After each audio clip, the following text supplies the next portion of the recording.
Tangled Up in Blues, written by the Descendant. Chapter 3, The Appaloosa Blues. Moody stopped playing, lowering his sax, and I wrapped up the song by myself. I know that when he did this, he had some bit of wisdom he meant to impart to me. I had come back to Manhattan, but stayed in youth stables, not wanting to bother my parents with my current problems. Instead, I spent an inordinate amount of time with Moody. He was patient. Let me tell him about seafoam and cake in my own time. He stopped, set down the new sax, the one with his initials beneath the neck screw, and turned to me. Colt, you know what a stallion is for? What we're made to do? I blushed brightly. Head out the gutter, Colt! Head out the gutter! I don't mean it that way. He shakes his head. He stops, looks to the horizon, then back at his sax. He looks older, even older and more tired than the last time I had seen him. Though I will impart that a stallion who can't satisfy his mare ain't much a stallion at all. That's all I'm going to say about that. I nodded. No, Colt, blues what I'm saying about the body. I'm not talking about the body, I'm talking about the heart. He wasn't speaking of the physical aspect, but instead he was trying to tell me something about what it took to be a successful stallion in the mental sense. I put down my sax, his old one, and listened as he gave me the benefit of his wisdom. All ponies made up of 3 parts, like a movement of a song. The body, the heart, the spirit, and in the heart the stallion is like a sponge, said Moody, letting the accumulated spit flow from the sax and out into the street. He can gather up the pain of his mares, his foals, even his friends. That's what a stallion is for, Blues. To be strong in the heart, a place where others can get gathered on and put back in place, find a safe harbor. I didn't know why he had chosen to give me that piece of information at the moment, but I took it to heart. Perhaps he had remembered some mare from his life recently. Perhaps he had seen some mistake I made in my relations with seafoam. Maybe it was just some random utterance. I pondered what he had said earlier and asked, So what about the third part? The spiritual part? He looked off into the distance, towards where Celestia's ward was dipping beneath the horizon. Without looking back to me, he intoned, Some pony smarter than old Moody Blues will tell you that some day, Blues. With that, he rubbed my mane, went up the steps, and turned on the porch light, leaving me alone in the street once more. The next day, I left Manhattan. Sorry, kid, said the ticket agent with a sigh. You just don't have enough bits for a ticket. Typical. I had made for the railhead at Omaha, and despite a driving rain, I had found my way there within a few weeks. I'm not the outdoorsy type, so I had to spend money on flophouses and restaurants, and all of the bits I had saved under my springless couch in Ponyville seemed to have only gotten me so far. I walked out onto the platform of the station and got my first look at a train. It was at once amazing and confusing. It was a passenger train, and before it stood 4 huge stallions, each one larger than me, panting for breath, drinking gallons of water by the bucket. Behind them was a thing. I asked them what it was, and they called it a locomotive. I asked them if it pulled the train, guessing at its purpose. Instead of answering, they looked at each other in confusion. Whatever, I didn't have time to ponder such oddities. I flipped open my sax case just as the ponies began stepping off the train. I saw the station master looking at me as I lifted my sax to my lips. Is that all right? I asked. He nodded, and I started to play. As the notes drifted around the ponies, they met family and friends. They laughed and they breathed easier. I realized that only those traveling alone stopped to hear my music. Only those with bleary eyes and sore hooves. Soon the platform cleared, and it was only the ticket agent, the station master, and I. They were older stallions, ponies who had seen much in their lives. They stared at the platform and sighed as my music ended, and I gathered up the few coins I'd been thrown. I approached them with the entirety of my coinage and hoof. I could already tell that it was not enough, and my head dropped again, staring at Moody's hoof-written label on the inside of the case. Oh, Moody. Painted blue. The 2 railroad ponies stared at each other as the passenger train left, and then the ticket agent spoke. Kid, he said, looking over his withers into the station, scanning it for ponies, there is a freight train waiting up on the siding for the passenger train to clear. They're gonna come on down, get some water, and take a break, and if, say, you happen to accidentally hop into a freight car while they're doing that, well, won't no pony say nothing. 2 hours later, I was seated among boxes marked Hamdingers in an open boxcar as we flew across the southwestern reaches.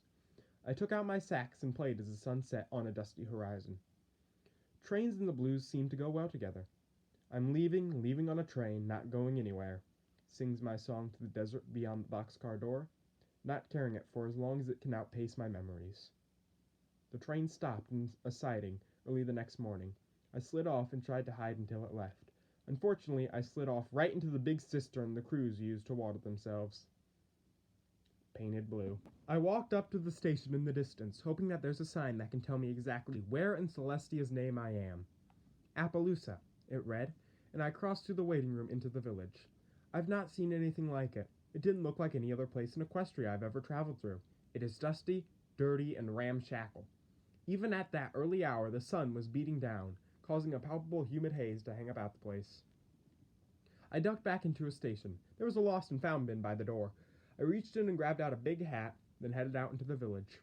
My first priority is to find a job and a place to live.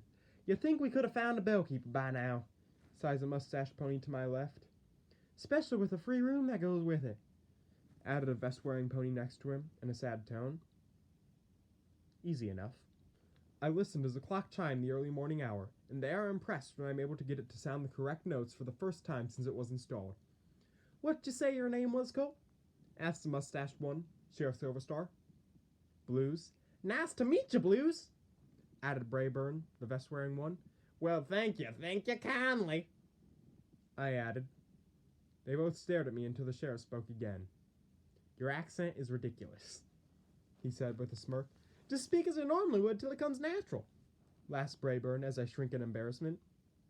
My room was small, and located as it was just below the bell tower, meant that I had to become accustomed to the tick-tock of the mechanism. For the first few days, I lurched about in sudden shock and surprise whenever the hours and quarters chimed.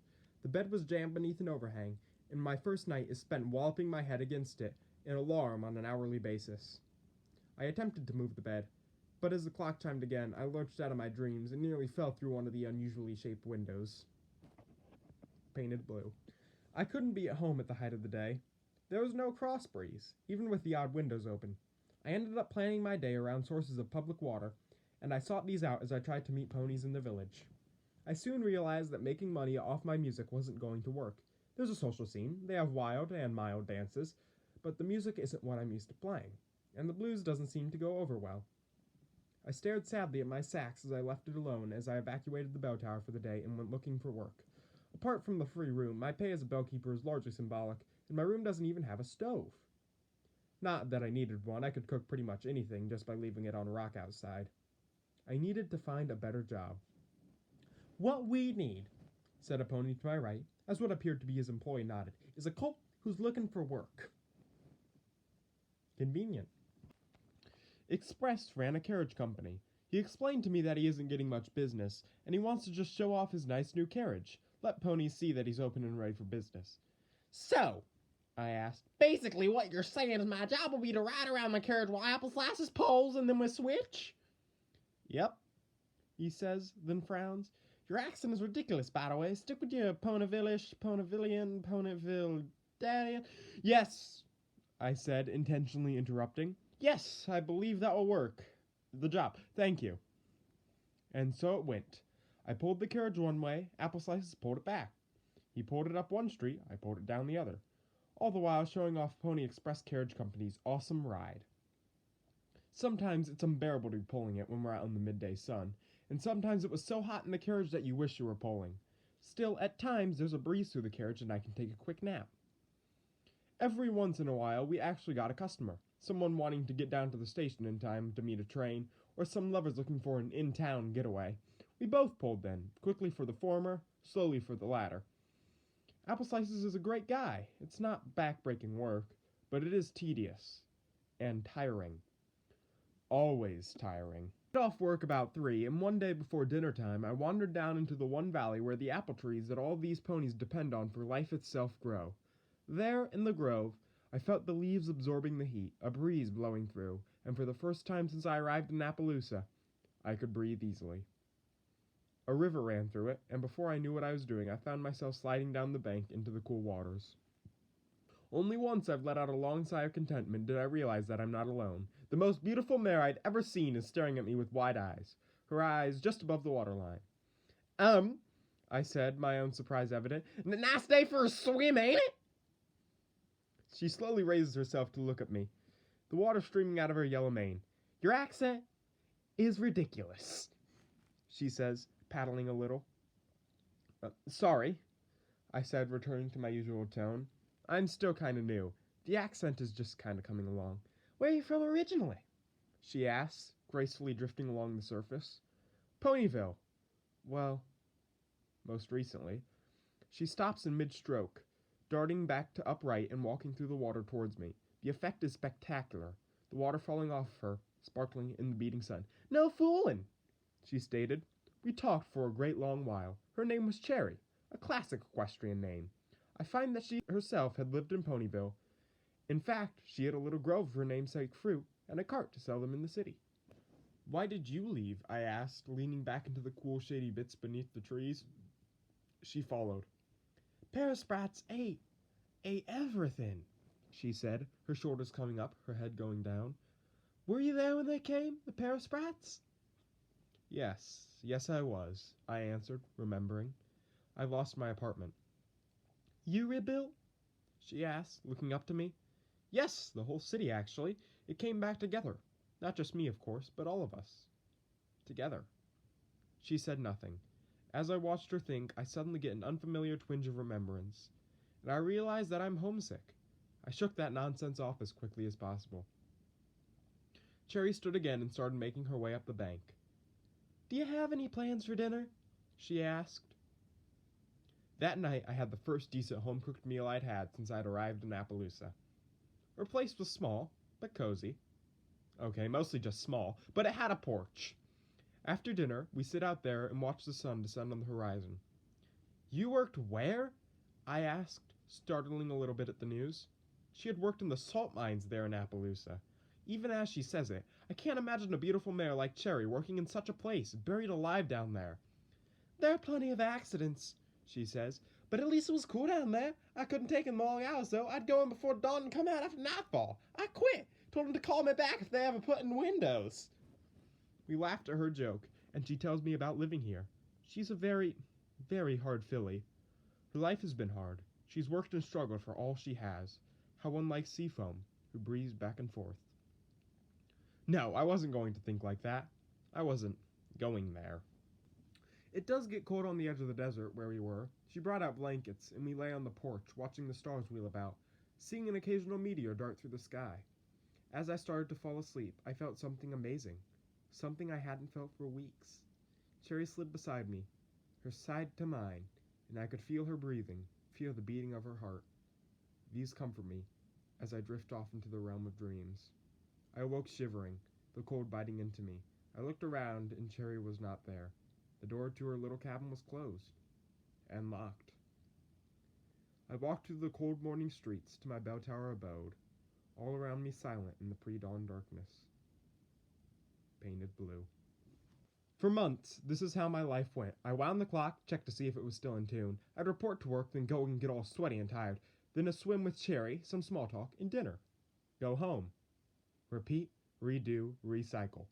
On my days off, I spend time with Cherry, usually down in the apple grove where she works. She doesn't get a day off. She depends on these apples to live. I sense that she's very happy that I help her, as I remembered all that I had learned from the apple family and helped her gather them, bucking the trees and making them fall. But I can only sense it. She doesn't tell me. She doesn't tell me anything. She's keeping me at a distance, and I can only guess why. One day, as I returned from this activity, I saw one of them. A bison, one of the buffalo tribesmen who occupy the world beyond Equestria's southwest border. He made his way through the grove, looking over the trees with a judging expression on his face. I slipped behind the trees, not knowing what to do or say. I'd seen non-equestrians before. Donkeys were commonly met in many of the places I'd lived, and I'd met Pratons as well. But this dude was huge. As I watched, he started up the hill toward the village. From out of nowhere, two more joined him, and I realized that they had been right there in the grove with me, probably watching me. The next day, I heard that the meeting between the big bison, who was apparently the chief of his people, and Sheriff Silverstar hadn't gone well. The trees, it seemed, were a problem. But how? I don't understand, and like everyone else, I wander around in a daze, wondering what would come of it. A few days later, I was riding in the carriage, napping when possible, when we came to a resolute and sudden stop. Okay, you pull now, said Apple Slices, waking me from my deserved slumber. Oh, we just switched, I answered, giving him a cold stare. Your accent is still terrible, he answered. As I prepared to defend my linguistics, I heard Brayburn speaking in the distance. I looked up and down the street, and there, beside the inexplicable ponies who sit around and draw us every day, were 4 ponies speaking with Brayburn. I looked at them, and in an instant, I dived back inside the carriage. "Hey now, Blues," spoke Slices, hurt apparent in his voice. "In Celestia's name, Apple, give me another block." After an uncertain moment, he started again, and I'm left pondering why 4 of the most beautiful mares that had ever entered my life, and had brought it such pain, had come to Appaloosa. I owed Apple for his understanding, so I took a longer turn. As I did, we weren't exactly the most picturesque sight. I was distracted, my mind wandering. I wandered up and down the same street. I ran over various inanimate objects. I got the carriage hung up on the railroad tracks. If they were here. Painted blue. I talked to Cherry as we went out for our swim. I told her about how I had seen more Ponyvilles arriving. By the end of the next day, Pinkie Pie and Dash had showed up too. She had heard rumors that one of Brayburn's cousins was bringing him a special treat to celebrate the success of Appaloosa. It was only then that I realized that Brayburn was related to Big Mac and his sister Applejack. I wish some pony would tell me these things in advance. "So these mares," she says, bobbing along in the blessedly cool water, "were you romantic at all with any of them?" "What? Oh, no, in Luna's name, no," I protest, but then I stop quickly, thinking on it. But I can't say I didn't know them. In fact, Pinkie Pie was very kind to me. Gave me cake. "So, did you date much in Ponyville?" she asked, taking the conversation in a direction I hadn't expected. "No, just this one mare, Seafoam," I said, speaking aloud that name for the first time in months. "A unicorn? How about you? You have a special coat up back in Ponyville?" "Your accent is still ridiculous," she said, pithily, slowly sinking down into the water until her gray eyes, yellow mane, and nose alone stuck up above the waterline. She regarded me balefully, and I turned from her gaze. Her life, I gathered, must have been very hard. Must have already have been very difficult when she arrived in Ponyville, let alone when she came here. I was becoming more like her, more like all of them. I couldn't even remember the last time I picked up my sacks. I was changing, becoming harder. Maybe someday, I thought, if I kept at it, I'd be hard enough for her to break against? To let her just smash herself open and all of her pain drain away? Could I be like that? Moody, is that what you meant? We came out of the water and walked up to the village. There, to my amazement, was the assembled population of all of Appaloosa, and in their midst stood at least a dozen of the bison. As we stood in the crowd, I saw Sheriff Silverstar and their leader, Thunderhooves, talking. I tried to eavesdrop on them, but before I could make sense of it, Pinkie Pie burst out onto the stage and started singing and dancing. "Why is she dressed as a harlot?" asked Cherry as Pinkie launched into her song. Twilight's pet dragon played along on the piano. "That's not fair," I said as the music played. "She's dressed as a burlesque mare." "What's the difference?" she asked. "Burlesque has 3 more letters," I answered with a smirk. Cherry rolled her eyes, and we listened as the song ended. Pinkie had put her all into it, and I saw her happy face beaming out into the crowd as it came to an end, but soon it shrinks away. There is no clapping. I am hard. That place has taken something from me. Usually I would have applauded anything Pinkie did, but at that moment I had no heart for it, and I'm sorry to say that I'm ashamed of it now. Soon there are words. Soon there are threats and escalations. And soon we are the enemies of the buffalo. Soon we are organizing, preparing to defend our ramshackle little village, preparing to hold on to the few things we have. That night there is no swimming. That night I go from place where I am needed to place where I can help, and Cherry does the same. I look up every once in a while, and more than once she is looking at me. I couldn't quite tell the expression on her face. Was it fear, worry, concern? None of these? All of them? As the sun goes down, I wander the street looking for some way to help build the defenses. But soon all that we can usefully do in one day comes to an end. I feel a hoof on my foreleg. "Let's go on down and get us some dinner," she says, and we trot off to her cabin. She's a better cook than me, but I did what I could to help make dinner. As I had each night, she'd invite me in. As we talk, then head out to the porch. "Do you hate the buffalo?" she asked, her Ponyville dialect at the fore. No. I don't hate any pony or anything," I answer. "I don't think I ever have." "Me neither," she answers in her Appaloosa accent. "It ain't fair, though, making us move the trees." "I reckon they got their reasons for wanting them gone. I just wish they'd explain them," I said with a sigh. Your accent is still ridiculous, she said with a laughing snort. There was a long pause as the setting sun painted the sky purple and orange. I caught myself wondering if Princess Celestia felt each setting sun, if she was aware of it going back over to nature, as she spun the world back to gravity and whatever forces it were that yanked it around the other side of the planet. Did it feel uncomfortable? Did it hurt her? Did it pain her blue? Blues? Said Cherry, snapping me back from my philosophical ponderings. You'll be careful tomorrow, right? I looked back to Cherry, saw her looking right at me. As soon as our eyes met, she dropped hers, looked to the space beyond the porch, and then up to the sky. Yes, I answered. You will too, won't you? She didn't answer in words. The wall, the one she built to protect herself, it was still there. Instead, she lifted the blankets and laid one across me. She wrapped herself in the other and laid against me, laying her head against mine, the sweet scent of a mare filling my nostrils as sleep embraced me. That night was warm, and we were both very tired and worried. The next morning I awoke with her still slumbering against me for the first time since we'd been spending the evenings on the porch. I let her rest there as long as I physically could, feeling her breathe, until the sun was full in the sky, until my muscles ached and I was desperate need of the little colt's room. I nuzzled her, and she awoke with a startle. She looked at me in surprise. Silently and wordlessly she stood and entered her cabin. I headed into the village. It was already 8:30, and ponies were at work preparing barricades. I was put to work closing down the shutters of public buildings. I heard the hurried voices of the Appaloosans all around me, but also the pontificating voices of the Ponyville ponies. Cherry is working with me as none other than Her Royal Majesty's designate Twilight Sparkle approached us. Twilight began speaking, pleading with us about this or that. I realized that she didn't recognize me, or Cherry. As she continued, I looked at Cherry. Her expression became hard, and mine with her. We jumped, to no pony's amazement, more than my own, through an open window of the cider press, and quickly ran down the aisles, closing the windows. As the time draws near, I am positioned by Brayburn and the sheriff atop my clock tower, along with some others, and given my ammunition. Pies. Apple pies. There was a part of me that simply wanted to eat all of my ammo, and lay on the roof soaking in the sun as the whole village burned. Pies. I couldn't believe it. Oh well, stick with what you know, I guess. Are buffalo allergic to pies? I asked no pony in particular. I looked for Cherry, and I saw her down against a haystack barricade. Suddenly, my thought of eating my ammunition was gone. I stretched my throwing leg. I was powerfully worried about her. I wanted her up on the clock, safe. I began to make my way down, to force her to switch with me. But as soon as I do, noon began to chime. I realized that in the confusion, that it had been days since I last wound the mechanism.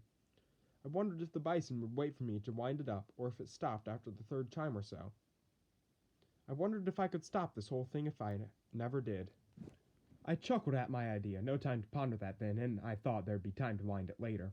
The bison roared into the village, and I was just as guilty as any for throwing pies at them. I must have thrown a dozen. Celestia alone knows if it did any good or ill. I panned back and forth, trying to see what I should do, where I should throw. As I do, I see Cherry, her face wide in alarm. As I watch, a buffalo demolishes the hay bale barricade. I watch her go sprawling, see her stand, and run off.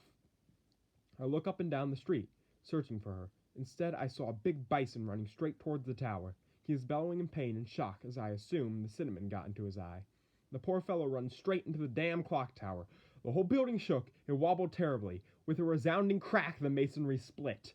I watched in fascinated horror as my place of employment and living space went crashing down into the main street of Appaloosa, painted blue. I watched as everything I owned went sprawling out into the street, and sudden revulsion of knowing that I'd been sleeping in a building that couldn't have survived such an impact made shivers run up my back. As I look down at the remains of my personal belongings and the devastated mechanism, I see their leader, Chief Thunderhooves, stamped defiantly across my stuff. He missed my sack's case by inches. He snorted and spotted Sheriff Silverstar. In my mind, I saw Moody's sack smashed flat, his beautiful hoof-written label ripped to pieces. Suddenly, I was very angry. As he charged at the sheriff, I reached back, pie and hoof, and concentrated. All my pain, suffering, and disappointment flowed from me into the pie. I locked him down with my eyes, and with a bellowing scream, I let my pie fly through the air. I missed him by about 8 feet to the left. Some pony else got him, though, and down he went. I am already down into the street as the ponies and buffalo begin sobbing together. Ridiculous, utterly ridiculous. If all it had taken to end this nonsense had been for the two leaders to have gotten some pie on their faces, I'd have done the service myself. I'd have rubbed it right into Silverstar's face too, and I liked him. Let him throw me in jail. It was cooler in there than the bell tower. I didn't think about any of this at the time, of course. Instead, as events played out through me, I looked for Cherry. I found her down a side street. "Are you okay?" I asked. I saw you getting thrown back there. You didn't break anything, did you?" "No, just shaking up a tad," she said. I instantly became worried. She hadn't made fun of my accent. "But are you okay?" I asked again, as I lowered my head to hers. Laid it against hers, she bolted, then relaxed, laying hers deeper into mine, resting against me, for all of about 4 seconds. With that, she stood and walked back out to where Chief Thunderhooves, now recovered, was talking. She didn't even stand near me. "I am not hard enough to break down that wall, not hard enough for her to crash against and split open, letting the pain run out." Moody's words rang true. What else is a stallion for but to do that? I help remove the trees like a good citizen of beloved Appaloosa. "Dinner?" she says after we watch the buffalo run off, pies atop their heads. In the village, they held a potluck and party for the Ponyville ponies. We didn't go. Instead, we sat around silently, eating, watching the sunset, and falling asleep on the porch. I bolt awake at about 4 in the morning. Not that I can tell with the clock gone. It is freezing. I am alone. The door of the cabin is closed. Locked. Painted blue. The blanket and leave it in front of the door. I go hopping and bucking down the street in an effort to fight the cold as I make my way downtown. There, among the remains of the party the night before and the forlorn waste of the clock tower, sits my saxophone case, untouched either in the battle or the revelries that followed. It is the only thing of mine, apart from the hat I'd been wearing since I arrived, that I take with me. Inside, miraculously, are my earnings. I walked to the station and sat there as the village came awake. I watched as the Appaloosans began their day, as they greeted each other and made small talk. I saw Brayburn and Sheriff Silverstar looking over the damage. I saw Apple Slices trotting up to the restaurant for his breakfast before reporting to work. Express canners by as well, not noticing me. I wondered if they'd even notice that I'm gone, if they'd even care. Any of them. That's not fair. They aren't bad ponies. They are each and every one of them industrious, tenacious, and very rooted in the earth magic as any good pony ought to be. They are hard, so very stoic, and I can't be that. I am dozing as the station master arrives. As he does, so does some pony else. "You're leaving?" she asks. I had been nodding off. The sun finally began to warm me, making me doze. I looked at Cherry as I awoke, the first rays of sun from behind me casting over her. Her colors were so unusual, yellow mane, gray eyes, pink coat. It shouldn't work, but it did. It did on her. The only thing that didn't work was the sadness in her eyes. My baby's got the blues. I stood and walked over to her. I looked past her to the remains of the clock tower. She knew intrinsically where I was looking. I looked down into those eyes, lifted her hat to see her face fully. She tried to look to the ground, but I lifted her head up to face mine. "Do I have a reason to stay, Cherry?" I asked. She looked back at the ground, then back up to me, her eyes watering. "Cherry," I repeated, "is there a reason for me to stay? Any reason? Cherry, give me a reason. Any reason." "Give me the reason, Cherry. Tell me there's hope I can be that stallion. Let me be that stallion, and I'll burn here in the sun with you for every day for the rest of my life. Every day Celestia gives me will be my gift to you, to use as you will. Open your pasture gates, Cherry. Let me run through the green fields that are the world you're hiding in your heart. Let me rest in the cool shade of the trees, Cherry, that are the embraces you're afraid to give. Let me lay there for as long as you'll have me. Let the cool breeze of the kisses you keep hidden float over me.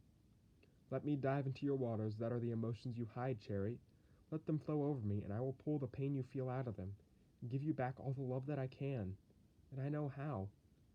"Cherry," I repeated for the third time, "is there a reason for me to stay?" She said nothing. I was not that stallion. I kissed her on the cheek and turned to walk back to the station. I heard the delicate hoof falls behind me. They started out as a walk, then a trot. Finally, a gallop that receded into the distance. Goodbye, Cherry. Painted blue. Looking up, I realized that the station master had witnessed the whole thing. He had stood there, key in his hoof, inserted into the door of the station, his jaw quivering at the scene that had played before him. "I'll give you 3/4 off a coach ticket if you'd be willing to ride in caboose on a freight," he said, looking over his glasses at me, clearing his throat. "Much obliged." As I waited there, a passenger train arrived at about 9 in the morning. I went inside the station to watch them. A few families and some business ponies went by, but it was a lone passenger, obviously an immigrant, that caught my attention. I watched him help a little old pony off the train, see her to her family, and then lift all of his belongings with one massive bellow. He had huge worn leather saddlebags, what appeared to be a set of forge tools, a case of books, and, to my pleasure, a fiddle case. I looked him in the eyes. He was a huge stallion, at least 2 hands bigger than me. I looked him square in his big tired eyes, and there was something in them, something like an inner strength and a caring look, but a tempered one. I looked back to his mark. It was one of those massively descriptive ones, like the one I had wanted all of those decades before. It was an anvil! An anvil! From the hammer that rested upon it came sparks of hearts and fireworks. I looked him in the eyes again. He now looked back at me with an expression that denoted that he couldn't decide whether to ask me about deep philosophies, read me classic poetry, or stuff me into the nearest garbage can. "You don't need a hat," I said, taking the one from my own head and placing it on his. "Powerful hot and dry down there." Fortunately, it fit, somehow. He now looked at me as though he didn't know how to thank me, wanting to fall bawling into my forelegs at the act of random kindness, which renewed his faith in pony kind, or stuff me in the nearest garbage can. Thank you kindly," he said with a tired smile, much to my relief. "You're welcome," I said, heading out to the trackside platform to wait for the freight. At once I stopped. "Hey, friend," I called back to him as he lifted his fiddle case. "Yes, sir," he answered. "There's a beautiful swimming spot just down the riverbank from the orchard. You're going to want to go ahead and take a nice swim there at about 3:30 or so. It's powerful nice down there." Thank you. I'll do that. Thanks again," he said, smiling at me, tipping my old hat. 2 hours later, I'm already far to the north. My baby is a hard, hard mare, and she don't want my love, went my song, my saxophone ringing out across the prairie as the conductor and brake pony listened, as the caboose swayed on the tracks. Trains and blues go well together, I thought. Both are about carrying on, and soon I'd be arriving at a destination I could not have imagined.